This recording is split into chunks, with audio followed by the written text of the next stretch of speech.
Hello everyone, my name is Andres, and I've been playing tabletop games for about a year now, but this is the first time I'm actually recording a video for it. Now, I don't have any equipment to record my actual games on Roll20, so what I decided to do instead is just give you guys a recap for what has happened in my games. First off, I'm going to introduce the party. First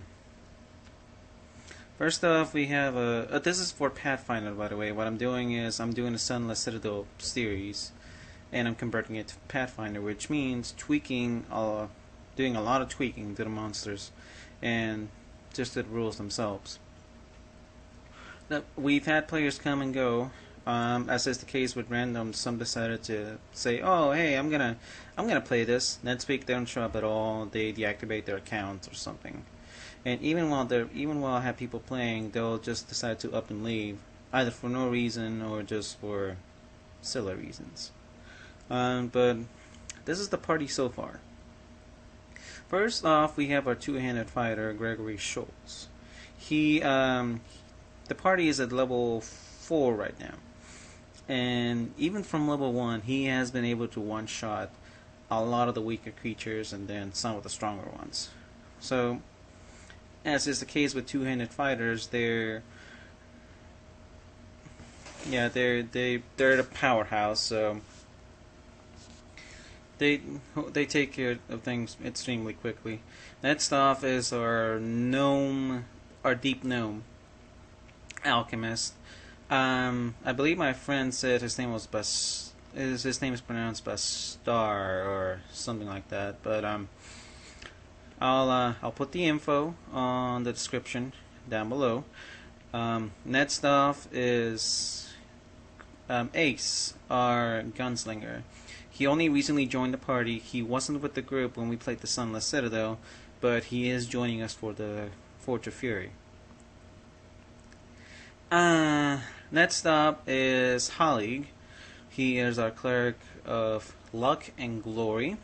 He doesn't follow any deity, but he is following those two ideals, which, at least back in 3.5 Dungeons and Dragons, a cleric can either worship a deity or just believe in certain kinds of ideals that allow him two domains.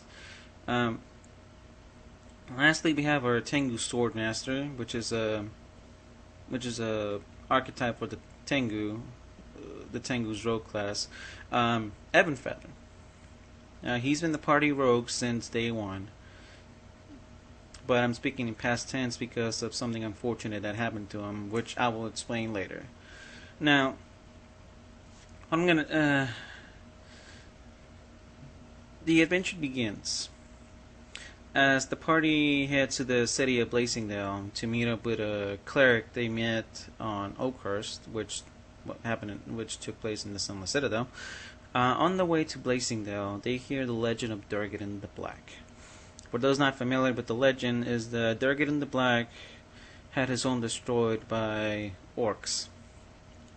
He and the remnants of his clan find a new stronghold inside a mountain. From there, Durgadan decides to wage war on all of orc-kind for decades, and until the orcs capture one of his men and torture him into telling them the location of the stronghold, Kundrakar, which is Dwarven for the Glitterhane.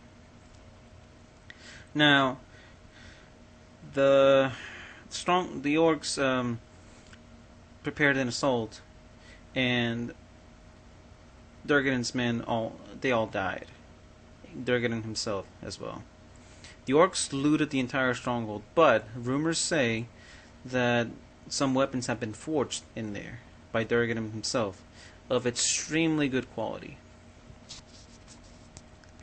So the heroes, our party, they arrive in Blazingdale.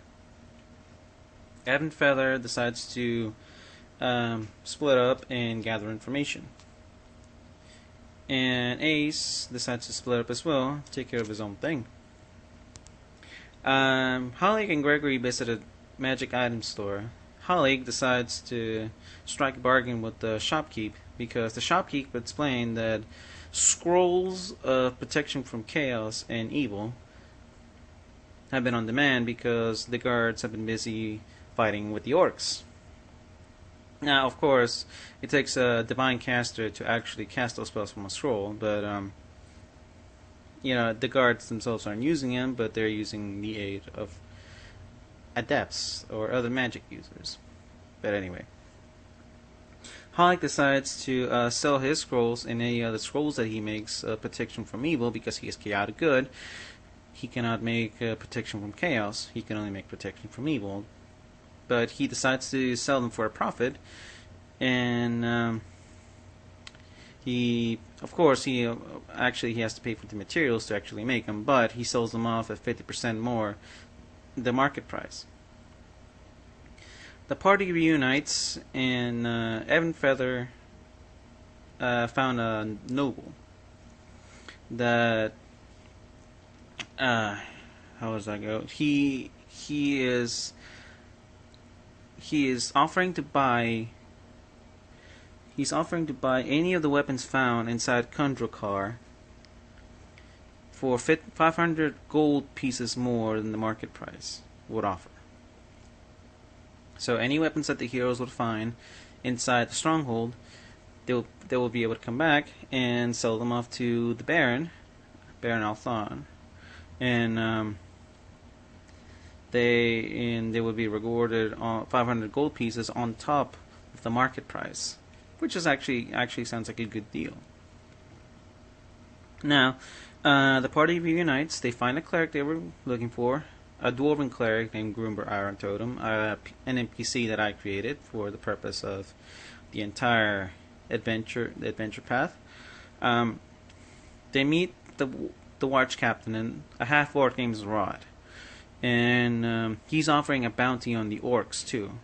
25 gold pieces for any orc that they slay, but they had to bring the left ear as proof. He knows that the orcs are hiding in the stronghold of Kundrakar because they had captured an orc. The watch captain captured an orc and had one of his mages cast suggestion on him. The orc told him the location of the stronghold, and the party decides to set out. They rest, they gather supplies, they prepare for adventure. It takes 3 days, and on one of these days, while keeping watch, they are attacked by a group of orcs that are on their way, apparently, to the mountain as well, the Stone Tooth. The party engages the orcs, and they win. 3 days pass since they left for Blazing Hill, and they see a mountain in the distance in the shape of a tooth. That's why they call it the Stone Tooth, and it is said that the stronghold itself is inside the Stone Tooth. Now, they find a path to the mountain, and near the top, they find 2 orcs standing watch. They aren't paying attention, so Gregory decides to charge at them. The group manages to dispatch the orcs easily, but 1 round passed before they could actually finish them off. So the orcs were able to issue a warning. They scream, "The intruders are here." So moments after they finish off the orcs, arrows start firing on the party. So they quickly start making their way further down the path, and as arrows fire upon them, missing each and every time, because the orcs, their death bonus is actually kind of low. At least I set it up that way. But they find that the door is closed. So, no. Yes. Yeah, the door is closed, but Gregory managed to open it with his strength because it has a strength score of 20. Strength checks for him are successful most of the time. The party manages to open the door. Inside, they find a chasm. but it is connected to a rope bridge, with a rope bridge on the other side. However, there were 2 other orc archers on the other side. Now, the party lacks ranged firepower except for Ace. But Ace, Bastarge, and Ebonfeather decide to cross the bridge, and which takes an acrobatics check a successful acrobatics check to move 1/4 of your speed as a move action, or half your speed as a full round action. The party starts moving slowly, acrobatics check after another. And here's the sad part. One of the orcs connects with an arrow on Ebonfeather. And Ebonfeather was halfway down the bridge. But he gets hit, and as what the module explains is, he must make a balance check, which in this case would be an acrobatics check for Pathfinder. He fails the acrobatics check to stay balanced in the bridge, so he is knocked off. However, he was allowed another acrobatics check to reach for the ledge. However, the DC for that was 18. Ebonfeather rolled a 13. He didn't make it. Instead, he fell down the chasm, bumping into the edges along the way. And he fell 200 feet, and he was carried off by an airless torrent of water. The party, of course, all they heard was a splash. In-game, they think he's alive, but the damage Ebonfeather suffered indicated that he was dead. Ebonfeather died while crossing the bridge, which is actually my first official character death in any campaign over the past year, because I'm lenient, especially with early level campaigns, but the Forge of Fury proves to be unforgiving. It's fun. It appears to be fun to play, but it can be unforgiving if you are unlucky. And Ebonfeather, of course, learned that the hard way. So the party manages to cross the bridge. They dispatch the orcs. They decide to keep moving forward.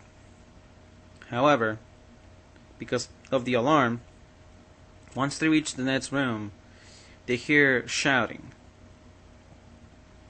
in Giant. Bastarge knows Giant, so he was trying to trick whoever's yelling. No, we're part of your clan. We're part of your clan. But he fails. The ogre, I spoiled it because it was an ogre that was speaking in Giant, and he just says, "No, you're not part of Ulfe's clan. Attack!" He sends a horde of orcs after the party. However, they all work together to get rid of 9 orcs. 9 orcs were coming from 2 sides in a cavern. And there was an ogre too at the end, the great Ulfe, he called himself, and 2 wolves. Gregory took care of the ogre. Bastarge used his bombs, and Ace, obviously his revolvers, but Halig kept using his spells, especially his Touch of Luck, which, if anyone's played 5th edition Dungeons and Dragons, basically allows advantage. Whenever you roll a d20, you roll twice and you take the better roll. That's what Touch of Luck does. So, it's about time I wrap this up. The party loots most of the entire floor. After finishing off the ogre and the orcs, they managed to find a weapon, a hand axe, with a seal on the handle,